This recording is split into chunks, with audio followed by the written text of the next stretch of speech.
So it's doing a YouTube connection thing right now. The thing that I've had issues with for the last two sessions. But But now it you know how looks to do it. like, yeah, it looks like it's should be going live. There wasn't an issue with it, so here we Yeah. are. Yeah. Great. So welcome to the LightNet Exo Consortium, where we share updates. I'm here with Sylvain, and it looks like it'll just be us because everyone else is enjoying summer, which is absolutely fine. I hope you're enjoying this in the recorded format or online. So this is the Exo Consortium. We meet once a month to share updates. It is live streamed to our channel and on YouTube. So thank you for being here. So what is LightNet? LightNet is a citizen science platform. We host bi-weekly hangouts. There's a Jedi Academy and a consortium network, which is what we are doing right now. We are running small groups of 8, make ET contact. So there are 4 of us guides running these small groups. I'm running one on dreams, Alan Steinfeld, lucid dreaming, remote viewing, meditation, Adrian Fisher on channeling, and our own Zenka with ham radios, automatic writing, and CE5. And so that is where we're at. I do want to take the moment to just share some websites. Let me share. Hey, Paul, welcome. Hey, guys. It's just us, Paul. We are live streaming to the, and Nadi, welcome. Welcome. So I am going to share this screen. That should be going out. Hey, Nadi. Hi, Nadi. Hi. I'm glad you're here. Me too. Yeah, so I'm just showing some websites, showing off the new LightNet platform. This is a rebranding from Exo Metaverse. Here you can see we do ET contact groups, spoon bending, rice experiment. And if you want to do an ET contact group, they're starting off in July, small groups of 8. And it is a paid situation, but if you cash is an issue, please just email me and we'll figure something out because ET contact shouldn't be mediated by cash. So we'll make that work. And I do want to show off the new Dreamwell website. This is a promotional website for the mobile app Dreamwell, which I'm the chief dream officer of. And so we're talking about the benefits of sleep, dream, and mindfulness. We have sleep stories. I teach dream practices here. And then we have a sleep journal that we track dreams, mood, and sleep quality. And these are self-reported, and it is being based on science and things like that we are going to publish a white paper on within a couple of months once we all get together on it. I want to show you my Cosmic Dream Sanctuary website. This is where you can connect with me about hypnosis and dream work services one-on-one. Just schedule time with me. That is an opportunity to schedule a consultation. And we go from there. This is the DSETI website. This is a proposed research institute called Dreams Search for Extraterrestrial Intelligence. And once we find them, what we call Dream Study of Extraterrestrial Intelligence.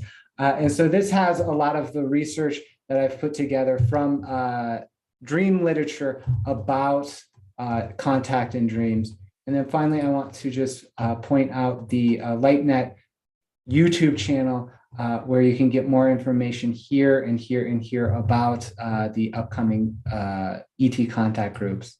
So with that, thank you for being here. I'd love to pass it on to Sylvain for an update. And again, we have about 5 people here, so you are welcome to go a little bit longer than the 4 minutes. I don't think I need to, but a little update. The Alliance for Extraterrestrial Diplomatic Contact is expanding. It's something that's been a bit in the works for a little bit now. So we have little pockets of volunteers in different parts of the world that deal with different languages. So far, it's been all English and a little bit of French. And now we have somebody in Australia, which is still English. mind you, but but in a totally different time zone. Taiwan to deal with Mandarins, all the Chinese population, so much of Asia, in population wise at least. Italy, France, Brazil coming in soon, and also Ivory Coast, so for the continent of Africa. You can imagine that like, our strategy is to impress upon politicians and diplomats, right, to the importance of contact, and we need to create an official embassy, which requires connection with a country to give extraterritoriality, as well as the United Nations. So it's very, very political. So having bigger numbers of supporters officially supporting the project is very important, as I told before. So going to different languages to find organizations that, like us here, are enthusiastic about ET contact and making it official, making it a big bang, is really important, because then we can add more. Oh, we also have Russia, by the way. Forgot our friends in Russia. That's important. So there are organizations that only speak those languages. They exist. They just don't know that we exist, because we've been dealing only in English. So we should crank up the numbers of individuals that are aware of the network, which also includes, the LikeNet, Exo Metaverse, right? Bringing people together, make them aware that these other organizations have the same mind, but just in different languages. And they're all wonderful organizations and individuals around the world that want unity and that want love. It doesn't matter what happens in politics, the individuals and the people in these organizations are wonderful, right? Because we're all one, as we all know, and we're one also with our brothers, fathers, and sisters, and families in space as well. So that's one of the big news. And the other news is, as always, like we are still promoting and planning the big conference in October, and this. Recently, we made another little interesting video to promote the end of the early bird ticket pricing and ticket, which I've mentioned last month. And if you don't mind, I can show you. It's a 30-second thing. It's so short. Let's do it. Great. So I'm gonna share this. Okay. Oh my! I'll start right away. This was produced by one of our good friends, who is a Cannes Film Festival winner and Academy Award, not Academy Award, like he's a winner of film festivals, basically, out here in Canada. So here it is.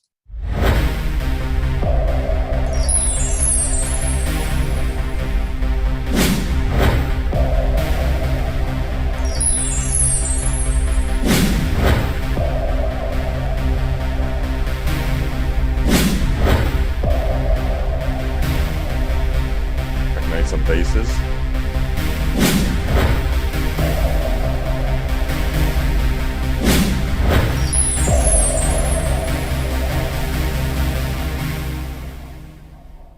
There you go.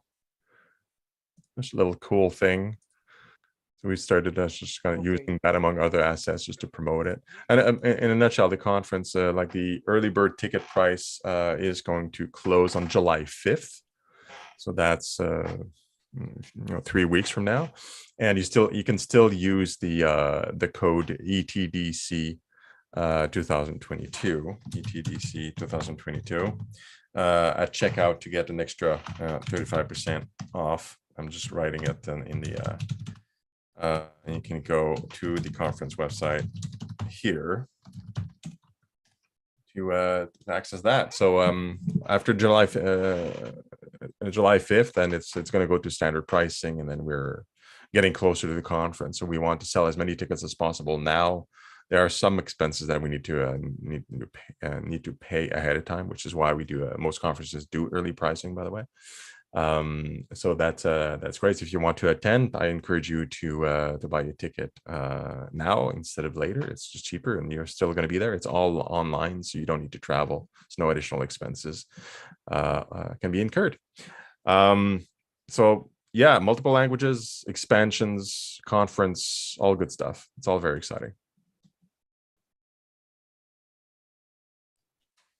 Wonderful. Thank you. Thank you for sharing. Let's go next to, I'll just go in order. I see it on the screen. So Paul, do you have an update for us? Okay, sure. What's the what month is June? June 16th. So I was just at a crypto conference, a big crypto conference called Consensus in Austin. Choppy waters for crypto now, but I'm not only drinking that Kool-Aid, I'm bathing in it. So I'm in for the long haul. And before that, I was at the UFO Disclosure Symposium in Vernal, Utah, which was super cool. It's a really good conference and a lot of interesting stuff there. And one of the things that was really cool, and I know he's on the list, I don't think he's here, is Carl the Crusher has recorded some fascinating video of a mountain lighting up. And I'm not sure if we've seen any of that in this group. I get my wires crossed, but it's fascinating, and wrote to the manufacturer of the night vision camera and they're stumped. And so far it's just interesting. And it seems that whatever the explanation is, it's going to be cool. Whatever it is, petroglyphs waking up or some kind of weird crystalline structure. I don't know, but it's super cool.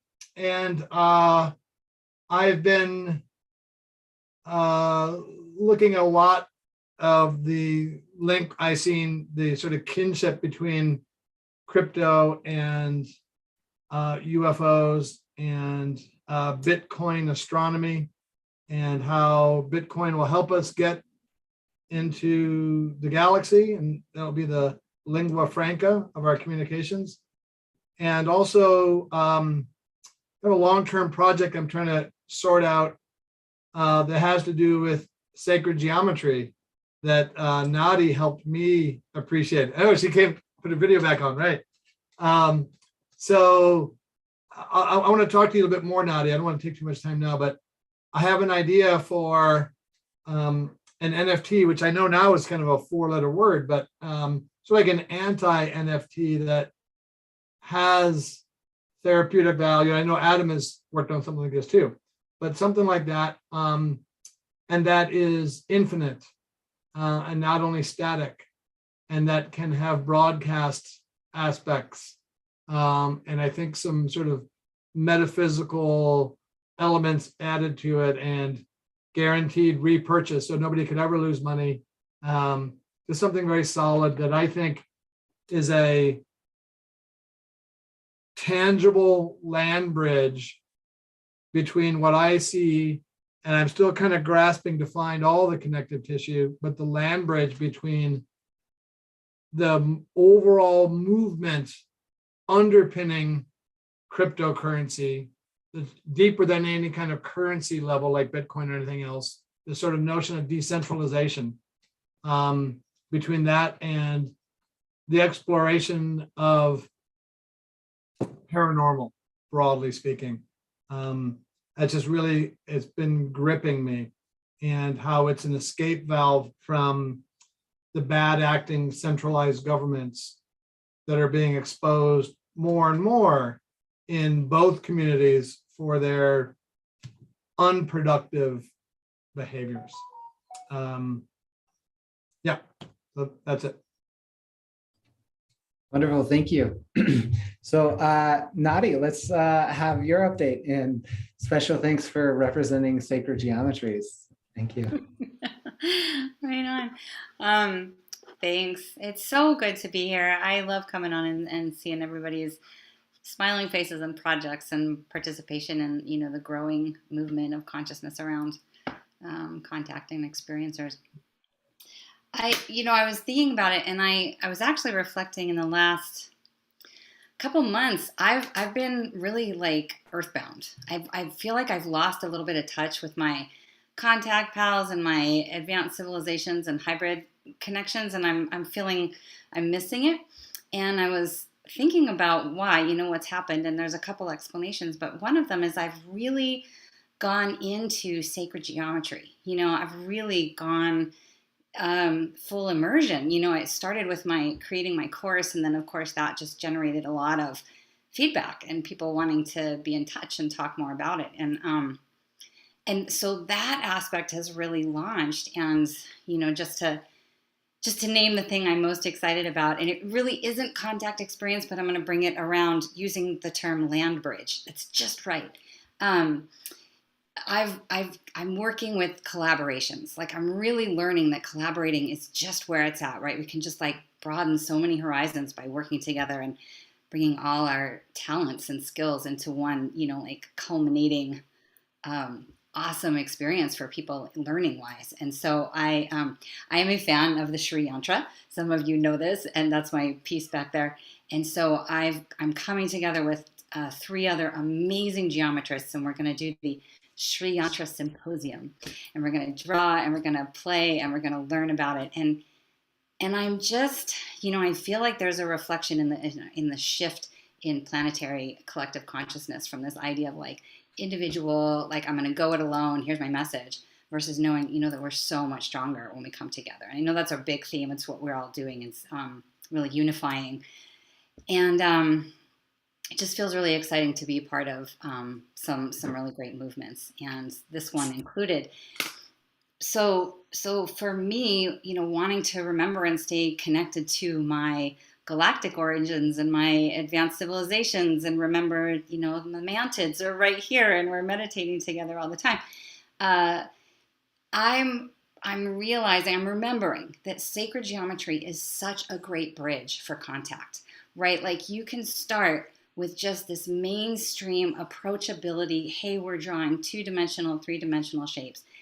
And you can just weave in universal consciousness. The principles are all right there and available, and they can just be extrapolated, right? And I am guilty, man, because like I teach this community college, and I can have like 3 lines describing, a semester long geometry class. But we end up going into everything, right? It just brings everything together. It brings the dream time. We've been working with geometry and accessing messages that we're telling ourselves. We're talking about, when you start to see the patterns, you cannot, it is unavoidable to question an intelligent design. And then it just launches right into, well, what does that mean? And just opens up all the doors of, who are the designers, what is going on, what is humanity. I mean, it's a huge rabbit hole. And so I love that bridge. I love that like land star bridge that the geometry can bring people who have no exposure, safely and structurally and predictably into the very, pioneering, uncertain world of, hey, we're not alone in the universe. And I just hesitate to even say that. But just starting at that base level, being able to use the geometry as the bridge for contemplation of how much more is going on, how much more we are as humans. And I've just been in that for a while. So got the Sri Yantra Symposium, got a bunch of summits I'm going to be participating in the fall, and just really having a good time with private sessions and courses online and building all of that. And, the other thing is like crop circles are just one step away when you go into the geometry, right? So it's a really easy, association that you can just gently bring people into the fold. So that's my my update, and I love hearing about everybody's updates. And Daniel, what did you, Chief Dream what? My God, that is awesome. Oh yeah, Chief Dream Officer. That's my official title actually in the app. I've usually been like engineer or whatever. So I love it. I love it. I love what you're doing. I love what everybody's doing. But I'm so excited to see your building and your growing, and simultaneously you have a little young one building and growing. Like you have all these new births and things starting from infancy. So I'm super excited for you. Yeah, and Paul, yes, whatever we're talking about, let's do it. Oh yeah. And Nadi, my friend Jaime Mossan spoke at UFO Disclosure Symposium, and he's got such, if you want UFOs making peanut butter sandwiches, he's got a whole category of videos for that. And he had a bunch of UFOs and sort of designs in clouds, which I think of as cloud circles. So, I think the Earth is one medium, right, and clouds is another sort of palette. Fun. So this kind of geometry is just going everywhere. It's everywhere, and people can get it, and it's activating. It's super accessible. So let's talk more about whatever it is we're doing together. Right on. Thanks, everybody. Oh, and Awesome. I should say, what should I plug it a little bit? My website is Galactic Rose Geometry, Yeah. and my YouTube channel is also Galactic Rose Geometry. Got a bunch of videos from collaborating with some folks on a documentary called Beyond Being Human, which is really exploring our multidimensionality and ET hybridization programs and the new human and all sorts of good stuff, which is in development. And so YouTube channel, website, and then I've collaborated with two amazing humans, Jenna Layden and Sinead Willihan, on their website, Star Family Wisdom. I have my geometry course in there. It's the 8-module course. You can take singles. You can get discounts for bundles. Really, really user-friendly classes where you get info lecture, you get a PDF sequencing the geometry, and you get me telling you how to draw the geometry with you. We're going together through it. And everything from the flower of life to, the metaphysics of polygon and esoteric magic and dodecahedrons. It's great. It's so great. And that's Star Family Wisdom, which also just gives you the ability to look into your star family origins, find out and connect more deeply with, all of your star family. Thanks. Wonderful. Thank you, Nadi. Thank you for sharing this wisdom. I look forward to doing a class with my family with you. We're all excited and just have to figure out the time. So looking forward to it. Yeah. One thing I will say about sacred geometry is it can start very simply with a mandala, a circle, and that's all you need to do to get started with that. And now let's go to Isaac. Isaac Mars, welcome. Hello, everybody. Thank you for coming out tonight. Thank you all for being you and really leading this world into a brighter era. It's a very exciting time for me personally because some very exciting shifts are happening. I've experienced some timeline shifts, which is integral to my theory on reality, that are pretty mind-bending. In fact, in one instance, I was in Vegas on the way to Mount Shasta, and my alarm went off for sudden collision 3 times, and I was only going about 30 miles per hour. So that's technically impossible because it's set to be working on the freeway. And I was guided away from some very interesting things that ended up, the universe was keeping me safe. So at this time, really tap into that intuition and trust in your heart because some big things are happening right now. And I'm really excited because here is the book. I finally have some beautiful copies, kind of glossy looking here. And that's the back. And this is Unity Theory, the Universal Natural Intelligence Theory of Energetics. I don't know if you can see that on the bind there. But some new developments have occurred in my life regarding this book. I was attending the Our Souls Journey conference here in Sedona, Arizona, when I was helping out with the Sedona International City of Peace. I ended up meeting the 4 speakers, Anita Morjani, Shimani, Jan, Greg Braden, and Bruce Lipton, and learned some really incredible, mind-blowing things there. I also ran into some other exciting people that I can't wait to introduce. My friend who's on Exo with us tonight. And so one thing I want to say about contact and what's going on in the world regarding our star family is that it is up to us whether or not we invite them to our planet. It's up to us how fast this happens. And really all it has to do is with vibration. So in Unity Theory, I go into the specifics of how we collectively create this vibrational reality on the human level. And so all it takes really is talking to people and sharing your excitement and sharing the philosophical reasoning as to why it's powerful. For me, why it's powerful is because this means we have a gigantic family that's holding space for us, that loves us and appreciates us and wants us to grow and wants to see us succeed. And that is incredibly encouraging for me. And I had a profound experience last August, I think, in the summer of last year. And I'll be exploring that and my book here in Mount Shasta at the beginning of July 7th through 10th at the Morning Star Revelations Conference run by Rob Potter.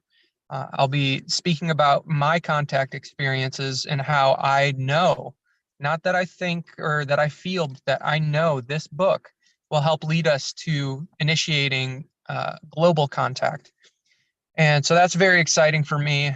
But I don't want to take up too much time, but the last thing I'll say is that I have been incredibly privileged to stay with and garner a relationship with a very powerful being known as Dr. Vernon Wolf. Vernon Wolf, if you don't know who he is, he wrote the book Holodynamics, How to Develop and Manage Your Personal Power. So he goes into the holodynamic nature of the universe, holo meaning whole, the whole dynamic. And his book is the most powerful book I've ever read in my entire life. There's phase spacing, which is a concept that he explains and which can be used to solve any problem in reality.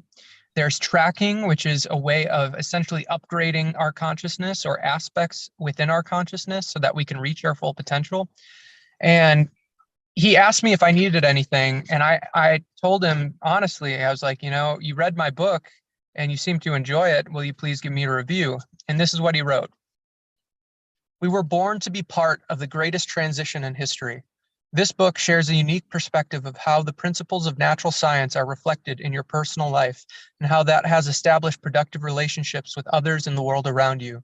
During this unique time of lifting the multidimensional veil, as we are experiencing moving from a state of conditioned slavery into an experience of self-potentialization, this book can serve as a roadmap for others on the path of reuniting with our true family. Dr. Victor Vernon Wolf. So it's very exciting. I'm so appreciative and honored to know him in this life. And without further ado, I'd love to pass the mic on to my new incredible friend, Lee Arison. He's working on some really next level technology. He's marketing this technology to the spiritual community as the flower of sunlight.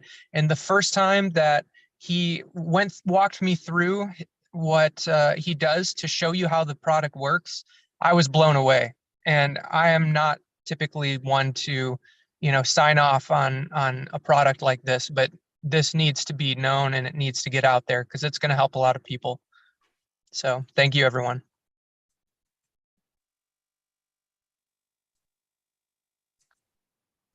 Unmute yourself. Yeah, I already did. How are you guys? So I just have to talk to all of you guys, basically. Okay, so let me first introduce myself. My name is Leonid Arison, and I am developed and design machines, quantum infused technologies that creates infusions into molecular structure. It's been my hobby for past 16 years. And what happened is that I began to just use it in my jewelry store. I owned a high-end jewelry store in Sedona in a Hyatt development. And of this year, I had to close down very successful business just to do what I supposed to do. And I've been on a journey. So I worked with this technology for past, like I said, 16 years. And in the simplest way to put it, I build machines that agitate molecules, and then I send information into molecule and creating an opportunity for that molecule to receive it. What happens is when it's applied to your skin, that product actually does something remarkable on 3 levels: physically, mentally, and spiritually. And this is what exactly as I had an experience, because I showed him how the technology works, not only how it responds to your physical body, but mental and spiritual. Now, I always use an interesting concept of not just how it represents itself, but history had some teachers like Jesus, and he came to us and he guided us through the certain processes of how we can become better. You can do what I can do and more, or give a man a fish, he eats for one day, and teach him how to fish, he eats forever. And that's my concept, how to guide myself and others through the process of teaching ourselves and guiding ourselves. What the technology does, actually scientifically been proven that it restructures your whole inner being, literally. The scientists shown the data, the molecular testing, dark field photography shows how remarkable molecules are created, and you can see it. So the technology really, really works in me amazingly. And I had a chance a couple of years, probably 3-4 years ago, to partner up with one of the people who wrote 5 books on Flower of Life, Drunvalo Melchizedek. He became my partner, but he's retired since. But we had a remarkable journey. He said that technology does something in 2-3 minutes what it takes hours of meditation. And at the conference, there was actually people who was doing aura imaging, and they looked at it and saw the chakra line up, and they never seen anything like it.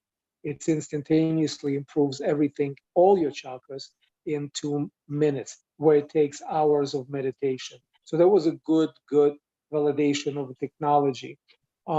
Since I began this journey, since New Year's, I had remarkable responses, remarkable people coming into my life.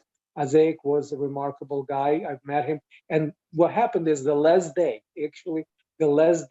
I had a chance to show him, I said to him, I'm going to do it next day. And then the last day came along and I said, okay, I finally got to do it. And he was blown away. And by the way, Azaic, I am reading your book. I never read a book in my life. So your book is reading, because one of the things that you wrote in it, which has triggered me immensely, is I am that I am. That fact is actually, I write everywhere in my affirmations, I am that I am. So I love the concept. And I am going to be putting conferences together, getting the people together, looking for people who truly walk the walk, who live the life that they preach. There's not a lot of people. I've been in Sedona for close to 20 years, and I've been surrounded by a lot of spiritual people, and some of them truly needs to start walking their talk, not just sell the products or sell the services to make money. I think this is a key element for our society and for our community. I've been privileged to meet a lot of really interesting people, and I would love to share more. And I appreciate you giving me opportunity to talk about it. Azaic, thank you for guiding me through these challenging times with my computers. I'm computer illiterate, so you got me through like a flying colors. You can look at me and I can see you guys, and I'm like, damn, it worked. Okay, I usually has like 3-4 assistants to help me with that, but now I got Azaic just say, push this button, push that button. I really appreciate you guys. Azaic, thank you very much, and God bless you all. Thank you. Wonderful. Thank you for being here. That sounds like incredible technology, and the Flower of Life is a very beautiful, sacred, geometric figure that really does connect us in with like cosmic things. So thank you. Nadi, you have something else you want to share? I do. I just wanted to jump in with Isaac's book. Isaac, I don't know if you can see me because I can see that you're on your phone. But can you hold up your book again? Because I want to share with everybody that we have the sigil in common. So Isaac and I have a serious bond. We don't even know what's going on, but that was a crop circle there in the middle of the infinity triangle. So he and I kind of geek out on that. And I've met a lot of people that are very connected to the sigil. And so I recently found a website. It's called Shapes of Wisdom. It's an incredible crop circle website. And I got some t-shirts. Those are amazing. I need one, Dottie. I know, it's so awesome. I don't sport a t-shirt too well, but like it's every single crop circle, and the dude gets it. He's like, find your crop circle. He's not like, oh my gosh. What do you mean? What do you mean it's every single crop circle, like on the outside there? Oh, sorry. His website is every single crop circle. He's just got an amazing catalog, and highly recommend going to see that. But doesn't this, you can get it in like tank tops and t-shirts, and it's like, this is how to meet your people. Anyway, just wanted to jump in there. What's the website again, Nadi? That's cool. It's called Shapes of Wisdom. And he's just, it is an amazing organization and cataloging of everything since, 1990. Really Are you an advisor to them yet? No, but What? I'm highly complimented. But what the thing I freaked out about was that this is their symbol for their website. Well, right. I mean, look. Yeah.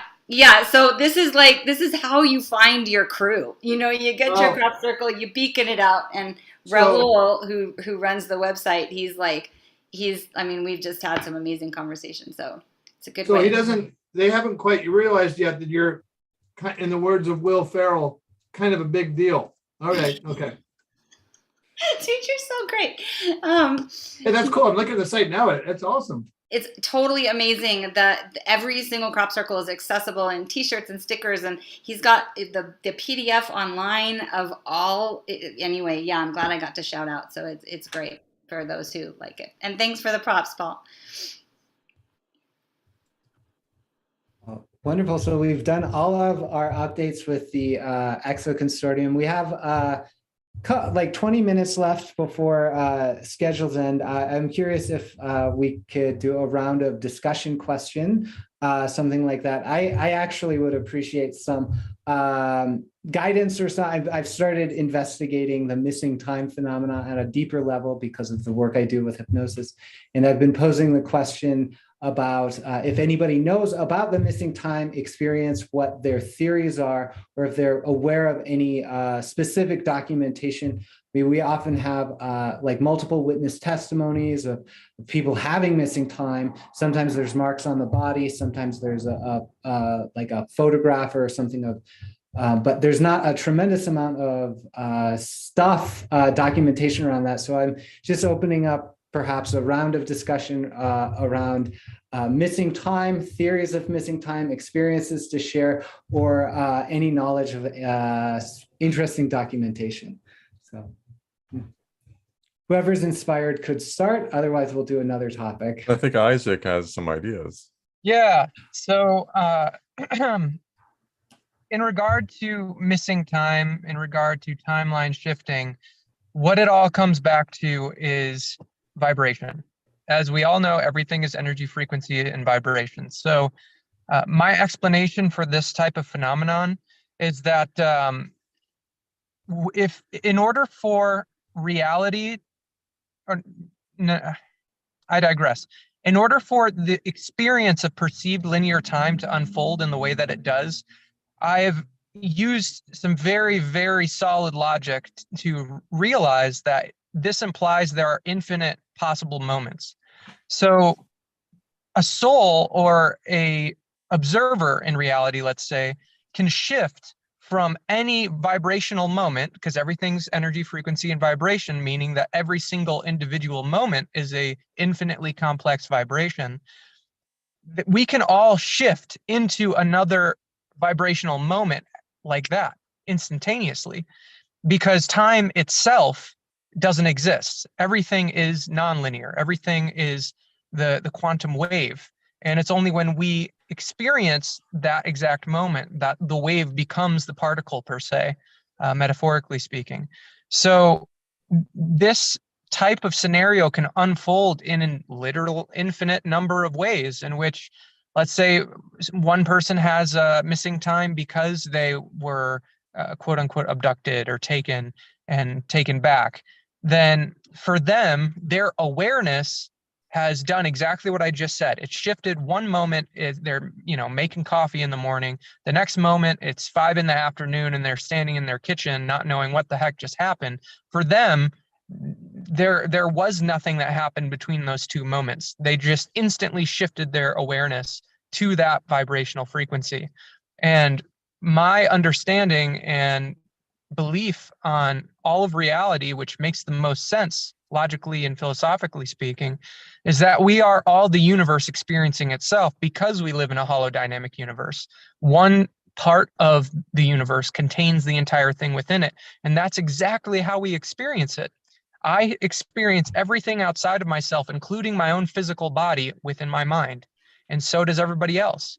Therefore, since that is the case, then if you want to put a name on it and you want to use the G word, then we are all God experiencing itself.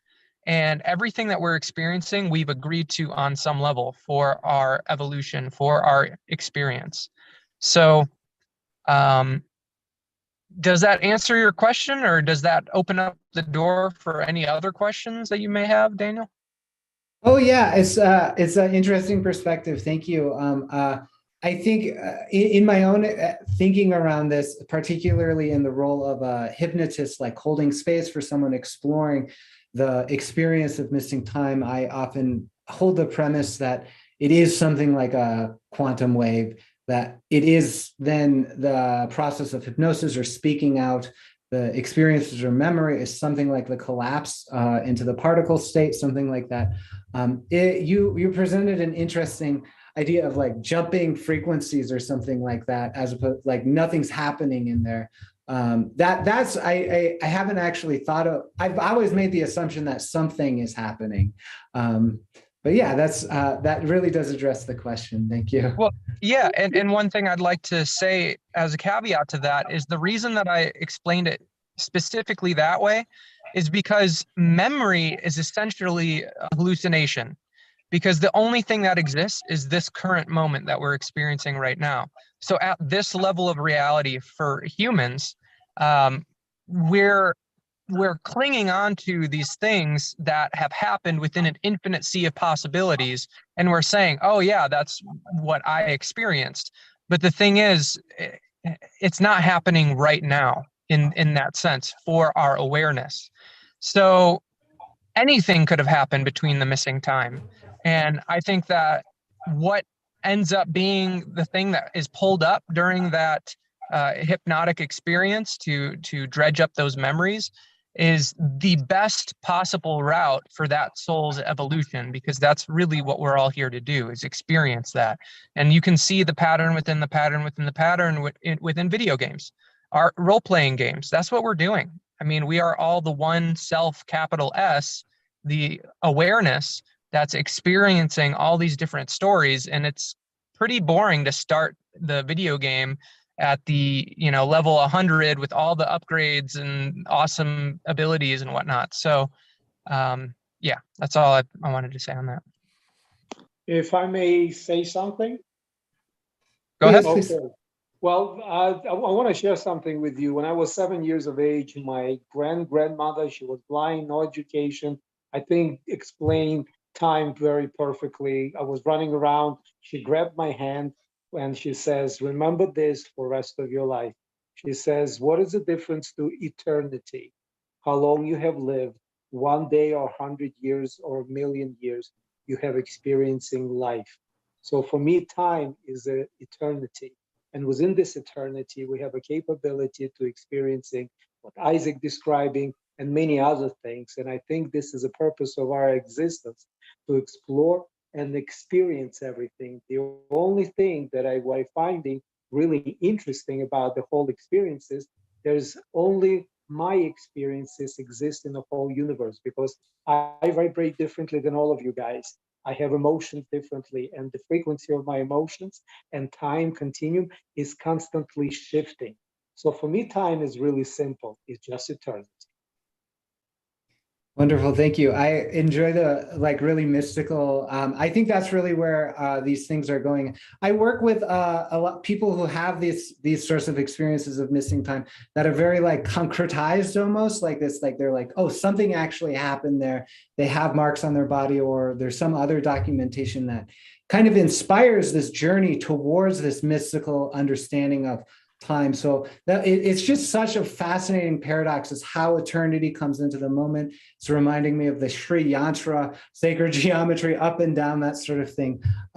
So thank you for sharing that. And Sylvain, I'd love to hear what you have to say. Yes, I'd like to, you guys know, I'm a bit of a scientist myself as well. And I read about theories a lot, like the which like the physicists typically they play with math, right? And ideas emerge from mathematics that are based on observations of the universe. And one emerging theory about time that's been discussed before, it's not a new idea, but it's emerged a bit more from mathematics and concepts and taken a bit more seriously recently.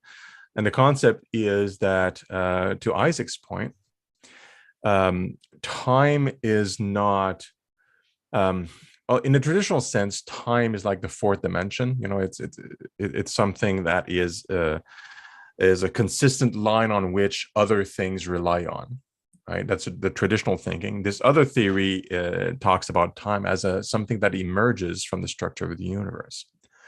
So it's something that is fluid and not something you can base on. It's more something that emerges from the structure, right? So that means it can be manipulated, it can be perceived in multiple ways, and so on and so on, right? From the observations and mathematics from it.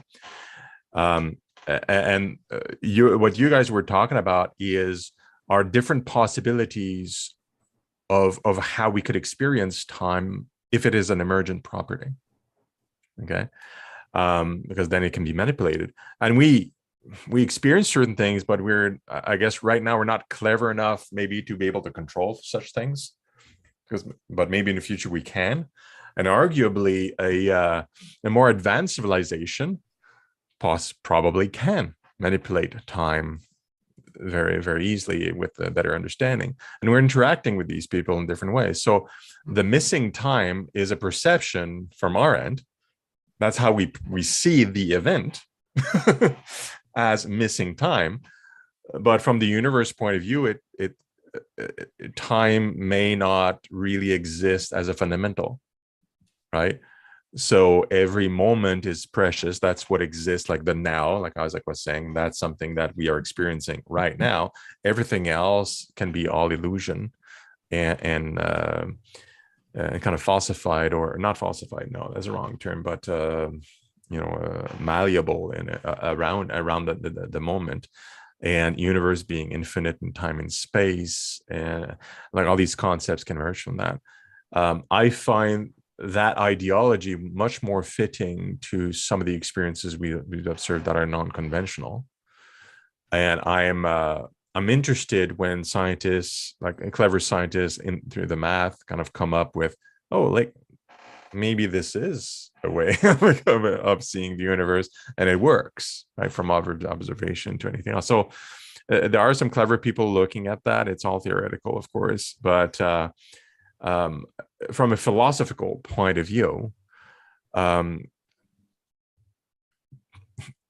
is irrelevant, right? The moment is what we're really experiencing. Everything else we may feel that is not the present is us living out of time. You're living into the future, or we're living in the past, which is, your psychiatrist may tell you that's actually unhealthy. So yay for the moment, right? And we're together here in this moment, talking about this, and getting some more ideas and changing our brains and our patterns and how we think, and then the other moments that are going to come after that is going to be influenced by this one. And so I think that's where the real magic is. That was beautiful, Sylvain. And I'm a geek about this stuff, so just let me know if I ramble on for too long. But what you were saying is precisely how I view time, is that it's this thing that we have created for this experience specifically because of that collective vibration that we've all agreed upon. If one goes onto YouTube and just searches starseed transmissions or starseed channelings, they can come across a whole plethora of, alleged star beings channeling through human souls, explaining that they can go backwards in time, they can go forwards in time, and it's very simple. In fact, the people that try to govern us have said through the Gateway Process project that they can click out of space and time. using astral projection. They have openly stated that they know that they can do this regularly. And so there's definitely something funky going on. And in regards to being clever enough to use it, Sylvain, I think that's exactly what our species is doing, is that they have cleverly tricked us with clocks into believing in this thing that is ultimately very anxiety inducing. So I think that we have been quite clever. It's just not everybody is on the same page. A clever mentor of mine would say, and I'm going to close with this, is saying, he said, like, we should stop thinking of time as us observing time, like time is passing. It's like, no, time is not passing. We are passing through time. So what he meant by that, because he explained himself, is that we're living, we're doing things, and time is just trudging along. Like it's our activity and what we're doing that actually generating the moments, right? Time is just something that we are kind of encountering along the way. It's a concept we created, right? Like the clocks and all that stuff. So it's not time and then we're into it. No, it's like we created time, and it's us living that actually is reality. Mm-hmm. So, beautiful thing I learned many years ago. Thank you, Ajay. Thank you. Yeah, thank you for all those perspectives. It's really interesting to be in this historic moment where we are sort of reconciling contact between our civilization and the perhaps people that have understood the nature of time in different ways to such a degree that they can manifest in these sort of UAP sort of phenomena that our scientists are just now discovering are exhibitory of these quantum motions or strange behaviors and things like that. And so we can see that this phenomena perhaps is presenting interactions with like time traveling psychic people in strange spacecraft. That is the sort of like, is that really the expression of this mystical notion of eternity and our connection to that is through this sort of experience unfolding. So it's really fascinating to be in this moment. Paul or Nadi, do you have any thoughts regarding missing time? Well, I have, I've just been sort of thinking about this, kind of like a cheat code, like a baby step to thinking about time in a different way. So we as humans have a frame rate of about 60 seconds, right? Movies are around 45 seconds. I think of it this way. I have a background in visual effects. So here's where I come from. And if you get to 60 frames per second with a movie, it just looks real to us. But not all animals have the same frame rate. And that's really the basic filter in which you perceive time. So for example, a dog, there are different types of dogs. A dog may have a frame rate of 70 or 80 frames per second, or a mosquito or a fly has a frame rate maybe 4 times. I don't know the numbers, but a lot faster than humans. So when you try to swat a fly, to them, that hand is going like this. And they're like, you know what? I'm going to suck a little bit more blood, leave a little bit more poop. Okay. Oh, where's the hand? Oh, it's still coming down. Okay. I'll take off. So it's a fascinating, it's called the flicker fusion rate.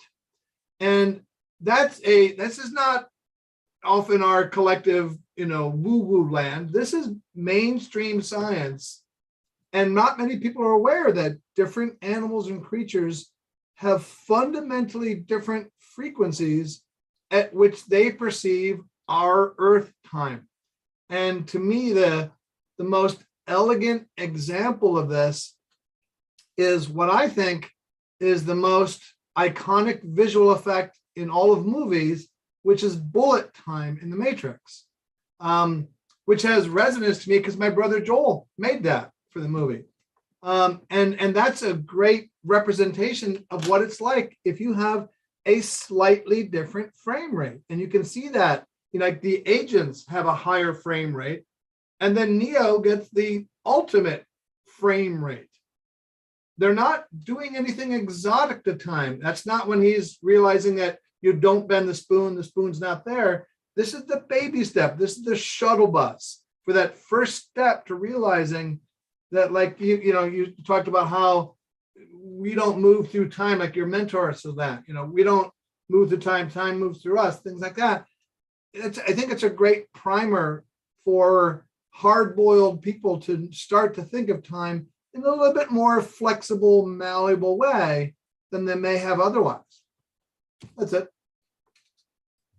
Thank you. One thing I would add to that is there has been some documentation that, and I don't remember where, I remember reading this a long time ago, that like monks who practice like Hinayana Buddhism have had the capacity to measure what that framework or like what that moment of consciousness is for them. And it was like quantifiably verified in our science. So that's talking to both sides of the science kind of experience. Oh, and I have one more update. I forgot. Yeah. Have you guys seen the documentary Fantastic Fungi? Yeah. I just became CFO for the director of that movie and the various enterprises related to that. Awesome. Congratulations. That's a wonderful movie. That inspired my son to get really excited about mushrooms for quite some time. So. Oh, sweet. Cool. Yeah. Nadi, do you have any thoughts about time, missing time or anything? I don't really. I've loved hearing everybody. I really loved the phrase hard-boiled people. I'm going to keep that. And that's good. But missing time, no, I think it's just like I think it's just one of the cues that helps us get at the fact that there's something going on. And I just put a plug in for the geometry of time travel, which is the tesseract and the hypercube. So you can trace, the geometry is the doorway in for conversations like this as well. And I guess the one thing I would add is that living in Sedona, and I guess my own cultivation of my inner work and my reality, I have experienced the dissolution of time on a steady state here. And I no longer move with clocks. And I believe, that it's a great correlation with dimensional reality, because I feel like it's either I am and it's both, and Sedona's frequencies just really support a reality. I don't want to be so broad brushing, but I've experienced the simultaneous correlation of dimensional shift and no time. And so I think I would just add that to the conversation, where it's, for sure a goofy construct that's, I have dark thoughts about time actually, but that it, as we shift and it becomes more malleable, it's reflective of a dimensional shift. Thank you. Beautiful. Well, thank you all for being here. We're getting at the end of our time. If you're watching on YouTube, please like and subscribe. And I do want to just let you know or remind everyone that we are running LightNet contact groups. This is 8 weeks, small groups of 8. And there are 4 guides, myself being one of them, to working with dreams. Alan Steinfeld of the New Realities channel is doing lucid dreams, remote viewing, channeling, ham radios, automatic writing, and C5 with Zenka. So if you want more information, go to lightnet.org. LightNet is right there. And thank you for being here. Is there anything else that wants to be said? I'm happy. We got a minute left before 8:30. Yeah. I just want to send some big love to our fearless hero, Zenka. She's making her way back into Sedona tonight. So big love to our fearless leader. And Daniel, thank you so much for tonight. Thank you. And I will piggyback on that as well, sending vibrations of safety and abundance to Zenka on her way back home. And I realized while I was talking, I didn't mention my website. So if anybody wants to read Unity Theory, they can get the PDF on thecrimsoneagle.com. THE crimson, like the color, eagle.com. And there's a video on there that's, I think, really inspiring for the world, your friends, your family. So if it resonates, feel free to share it. Much love, everybody. Thank you for all being here. Wonderful. Thank you. Have a good night, everyone.